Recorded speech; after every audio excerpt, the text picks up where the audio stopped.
एहसन शाह कत्ल कर दिया गया। लाश लेने कोई ना है, इस तरह की मौत अल्लाह किसी को भी ना दे। आज उसकी माँ किसी को मुंह दिखाने के काबिल नहीं है, उसकी माँ वहाँ पे चौक पे बैठ कर रो रही है, दूसरा भाई फरार है। और आज जब उसकी आप बेबसी से भरपूर उसकी मैयत देखेंगे, उसकी लाश देखेंगे जिसको हाथ करी लगी हुई है, उसकी दाढ़ी जो है बढ़ी हुई है, पूरी दुनिया में थू थू हो रही है। लेकिन पुलिस को ये चीज पता थी कि केस ठीक है, इस वजह से उन्होंने प्री प्लान जब 2-3 छुट्टियां आके आ रही थी, उन्होंने हमारे बच्चे को मसूम को कत्ल कर दिया। मास करते हैं, झूठ बोलते हैं, बिल्कुल वहाँ से टिकट देकर निकाला है कि जी आप चले जाएं, आपकी जान को खतरा होगा, आप लोग यहाँ मत रुकिए। पूछे ना, आप पूछिए ना आपके साथ को मार दिया। इस वक्त हम लोग मुर्दा खाना मौजूद हैं। एहसन शाह कत्ल कर दिया गया, अपने भाइयों के हाथों ही कत्ल हो गया है पुलिस के बकौल। और इस वक्त पुलिस की भारी नफरी मौजूद है। लेकिन अफसोस की बात ये है और इबरत की बात भी आप कह सकते हैं उन लोगों के लिए कि जो लालच करते हैं, सिर्फ पैसों के लिए अपने दोस्तों को मरवा देते हैं, अपने बहन भाइयों के रिश्ते का ख्याल नहीं रखते। आज लाश अंदर पड़ी है लेकिन बाइट लेने कोई नहीं मौजूद, ना वालिदा, एक भाई वैसे ही फ़रार है। पुलिस वालों का कहना है तकरीबन 7 से 8 घंटे हो गए हैं और जो लाश है वो लवारसों की तरह पड़ी हुई है। अभी पोस्टमार्टम भी शुरू नहीं किया क्योंकि कुछ रिक्वायरमेंट्स हैं, वो पूरी होंगी तो उसके बाद पोस्टमार्टम किया जाएगा। हमज़ा भाई मेरे साथ मौजूद हैं। हमज़ा भाई, आपको भी कॉल आई थी एहसन शाह की, मेरा इंटरव्यू करें ख़ास तौर पर। जी। आज लाश पड़ी है, कोई भी मौजूद? मुझे जब ये अचानक जब ये खबर आई ना, तो मैं बड़ा सरप्राइज़ या बड़ा हैरान हो गया कि यार ये क्या हो गया। क्योंकि इस हवाले से हम जब यानी कि बिलाज मर्डर केस रिपोर्ट कर रहे थे तो शाहिद चौधरी साहब, उनका जुडिशल मामला पे बड़ी ग्रिप है और वो बड़ा नॉलेज रखते हैं। और मैं कहता हूँ कि इतना किसी वकील के पास जो है ना किसी केसेस की, खासतौर पर क्रिमिनल केसेस की इंफॉर्मेशन या डिटेल नहीं होती जितनी उनके पास होती है। वो कहते हैं देखना कि ये अदालत पेशी में जाएगा या किसी बरामदगी में जाएगा तो इसके अपने साथी इसको छुड़वाने आएंगे। मैं कहता था ये पता नहीं क्या बातें कर रहे हैं, हम तो जितना इसको देखा है ये तो लफंडर सा था, इसके पीछे तो बंदा ही कोई नहीं था, जो थे पीछे उनको तो खुद इसने मार यानी कि रैकी दे के बिलाज को मरवा दिया था। तो ये कैसी बात है कि इसके मुतालिक इसी तरह की प्रेडिक्शन हुई थी। तो मैं बड़े एक तौर यानी कि फौरी तौर पर ना शौक में चला गया। मैं कहा यार ये क्या, कि यानी कि ये बिल्कुल उसी तरह जिस तरह से रिपोर्ट किया जा रहा था।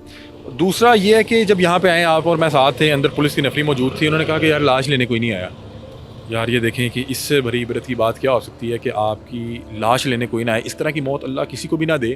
कि मुझे इसकी वो तस्वीरें याद हैं जो सोशल मीडिया पे वायरल हैं कि इतने लंबे लंबे बाल, ऊपर हेयर बैंड, फिर दाढ़ी और पता नहीं क्या, 2-3 डाले, सिक्योरिटी गार्ड, वो क्रीम में और पता नहीं क्या इतना साफ़ सुथरा लगा करता था और डाले लेके फिरना।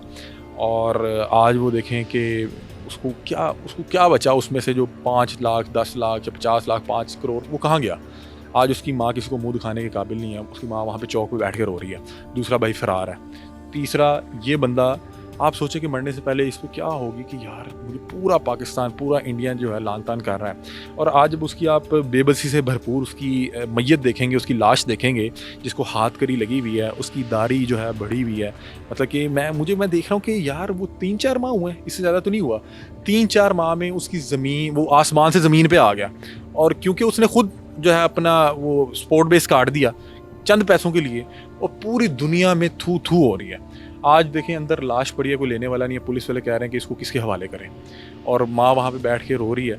और इसकी फैमिली से जब हम बिलाज मर्डर केस रिपोर्ट कर रहे थे, आपने भी कोशिश की होगी, क्योंकि हम हर एक्सपेक्ट से कोशिश करते हैं कि उनसे पूछें कि आप ही क्या इस पर राय है, इसकी फैमिली क्या है। इसकी फैमिली बुलाने तक को राजी नहीं, उनका हम लानत भेजते हैं इस पर। मतलब कि वो ऑन ही नहीं कर रहे थे कि हमारा बच्चा किसने इस तरह का काम किया। उन्होंने पता था कि इसमें 2 बड़ी फैमिलीज इन्वॉल्व हैं, उनकी ख़ानदानी दुश्मनी इतनी पुरानी चल रही है, इसने ये बदबख्ती की है, हमको ऐसी बात करें हम ना किसी के मतलब कि किसी दुश्मनी के बीच आ जाएं।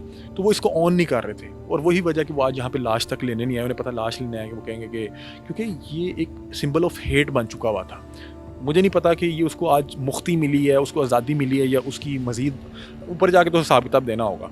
वहाँ पे जाके एक बार बिलाज के जब आमना सामना होगा, क्योंकि हमारा एक वो तो हमारा ईमान है ना कि there is a life after death. तो वहाँ पे क्या ये मुंह दिखाएगा, और सारी उम्र के लिए अपनी ज़िंदगी तो ख़राब की आखिरत ख़राब कर दी। कितनी एक बेहतरीन लाइफ, मतलब कि ये देखें ये बड़ा मटीरियलिस्टिक था। मतलब कि बिलाज के साथ इसकी दोस्ती की क्या वजह हो सकती है। बिलाज तो सारी उम्र पहले बाहर रहा, फिर जब आया तो उसके लिए जो थ्रेट्स थे, और ये उसको विरासत में मिले थे, वो ऐसे आम बाहर नहीं फिर सकता था, और उसके इतने ज़्यादा दोस्त भी नहीं थे, और ये भाइयों से ज़्यादा इसकी वीडियोस थी। ठीक है, वो इसके साथ फेरा करता था। हाँ, और ये मेरा ख्याल है बिलाज के करीब होने की इसकी बड़ी वजह ये थी कि बिलाज के पास हर वो चीज़ थी जिसकी शायद ये ख्वाहिश करता था। उसके पास डाले थे, उसके पास कार्ड थे, उसके पास पैसा था, उसके साथ दुबई जाना, याशी करना, और इसने उसी पे हमला कर दिया जिसने इसके सारे मामला सेट किए हुए थे। अच्छा, सुनने में ये भी आया था कि जो सारा का सारा बिलाज का सर्कल होगा इसके हवाले किया जाएगा, इसे ऑफर भी दी गई थी ऐसे अच्छा, को। मुझे इस हवाले से नहीं पता। देखें, बहुत सी चीज़ें रिपोर्ट कर रहे थे, लेकिन देखें वो एक जो फैमिली है वो मेरा ख्याल है दिन का 1-1 करोड़ रुपया कमाती है। ठीक है, ये जिस दिन वाक़या उस दिन के उससे अगले दिन इसकी वहाँ पे तलाशी हुई थी, उन्हें मैं बच्चू पहलवान से बात की तो उन्होंने कहा हमें इस पर पहले दिन से शक था। हम बिलाज को मना करते थे कि यार ये मस्खरा था, अपने साथ ना रख। और उन्होंने कहा कि हमारा तो बस नहीं चल रहा, कि यानी ज़ाहिर बात है कि यार घर का बेटी लंका ढा दे। हाँ, तो वो उनका तो बस नहीं चल पा रहा था, वो इतना गुस्से में थे। और वो आपको याद है कितना गुस्सा कर रहा था, जी मेरी कल तलाशी हुई है, फलाना हुआ, ये हुआ। ओ भाई, तूने लानती आदमी, मर गया, नहीं बात करनी चाहिए कि आपने किया क्या था। आपने अपना दोस्त बेच दिया, और कैसी मैं कहता हूँ खुद परस्ती थी इसमें कि एक तो पैसे लेके उसकी रैकी दी, ठीक है, और कितना प्लानिंग के साथ सऊदीया जाके बैठ गया। उसके पास उसकी मैयत पे अपने आप को मीडिया में कैश करवा रहा है, एक्टिंग करके दिखा रहा है, रो के दिखा रहा है, अपने पाँव पे फायर मार लिया, लोगों को कॉल कर हमारी टीम से रब्ता किया कि भाई आके हमारा इंटरव्यू करें। मैंने कहा अच्छा, किस हवाले से? उसने कहा सारी दुनिया मेरे से बिलाज के हवाले से इंटरव्यू करी, आप भी आके इंटरव्यू करें। हमारा जिस दिन इंटरव्यू लाइनअप था उससे एक दिन पहले ये जो है वो गिरफ्तार हो गया, बल्कि आपका आखिरी इंटरव्यू हुआ था, उसमें ये खुद दुआ कर रहा था कि ये अल्लाह ही है जो इसको इंसाफ दे। तो अल्लाह ने उसका इंसाफ कर दिया। और ये इब्रत पकड़ने की जगह है कि आप इब्रत पकड़ें कि चंद पैसों के लिए अगर आप लालच करेंगे तो आप भी कल को ऐसा शाह जैसा अंजाम हो सकता है। और ये बहुत इबरतनाक बात है। मतलब कि आज आप बता रहे हैं कि आज आपने सलाह दी है, तो क्या आज उसको डर किस चीज़ का था, क्या मामला था? कीमत का ये चीज़ जो है ठीक है, ठीक है। उसमें ये डर था कि जो स्क्रीन पर जो है काउंटर करने का उसे भी वहाँ से हम जवाब देना आप मेरी जान बचाइए, आप उसके पास जाइए, उनसे मिले, मेरी जान बचाइए, मेरी जान को खतरा है। और फिर आप देर के पास जी, वकील से फोन पर रब्ता किया, वो हॉलीडेज के लिए शहर में थी। हाँ, मुझे बता रही है कि आप इंटरव्यू करना चाह रही थी, देना चाह रही थी, वीडियो इकट्ठा करना चाह रही थी, किस आज कोई वकील ने हमें कहा कि आप प्रेस कॉन्फ्रेंस ना करें, आपका तबीयत खराब होगा। और उसे तो हमें किसी था दफा कि हमें पता था कि 5 से के बाद ऐसे जो है तो इंशाल्लाह बर्सन बरी हो जाएगा, हमें ये था बर्सन बरी होगा, हम फिर बताएंगे मीडिया को कि हम बिल्कुल ठीक है, कोई ठीक नहीं था, अल्हम्दुलिल्लाह हम ओके रहे। लेकिन पुलिस को ये चीज़ पता थी कि केस ठीक है, इस वजह से उन्होंने उसको आज प्री प्लान, जब 2-3 छुट्टियाँ आके आ रही थी, उन्होंने हमारे बच्चे को मसूम को ना उन्होंने कदर कर दिया। और आगे मजीद जो ये अपनी पुलिस वर्दी दिखा रहे हैं उसके तो भाइयों को बस। आप बता रहे कि वो हाफिज भी है, अली रज़ा जिसका नाम आ रहा है, हाफिज कुरान बच्चा है, शादीशुदा भी है, फैमिली भी है, ऐसा शाह भी शादीशुदा था। ऐसे की निशानी। अच्छा, मुझे बताएं कि एक तरफ उसकी मस्जिद पड़ी हुई है, आप लोग यहाँ पे रोड पे इलाज कर रहे हैं, आप उसकी मस्जिद लेने जाएंगे क्योंकि पुलिस ये कह रही है कि वो लोग पुलिस हमें वहाँ नहीं रुकने दे रही, टिकटे दे रहे हैं वहाँ। वो कहते हैं जी हजूम है, मुश्किल हो जाएगा, आप लोगों को अटैक कर देगा, आप लोग यहाँ से चले जाएं, आप लोग चले, मीडिया हमारे साथ चले, हम जाने हम आपके साथ जाने को तैयार है, लेकिन पुलिस ये कहती है कि वो लोग बकवास लाश लेने करते नहीं हैं, आए, झूठ दावा बोलते हैं। बिल्कुल वहाँ से टिकट देकर निकाला है कि जी आप चले जाएं, आपकी जान को खतरा होगा, आप लोग यहाँ मत रुकिए, हजूम मुश्किल है जी, वो आप पे अटैक कर रहे हैं। पहले कहा जा रहा था कि अभी तक ऐसे दवाई जो फैन कोई भी नहीं है,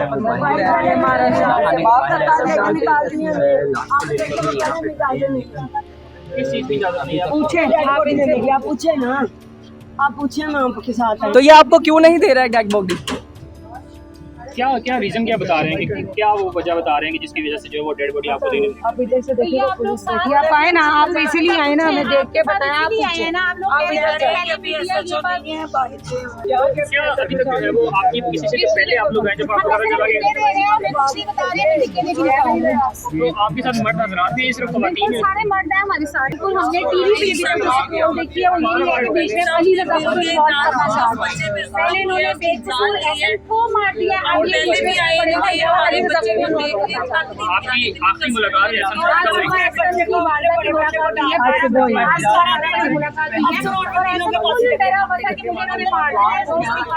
शकीन बट लेनी है,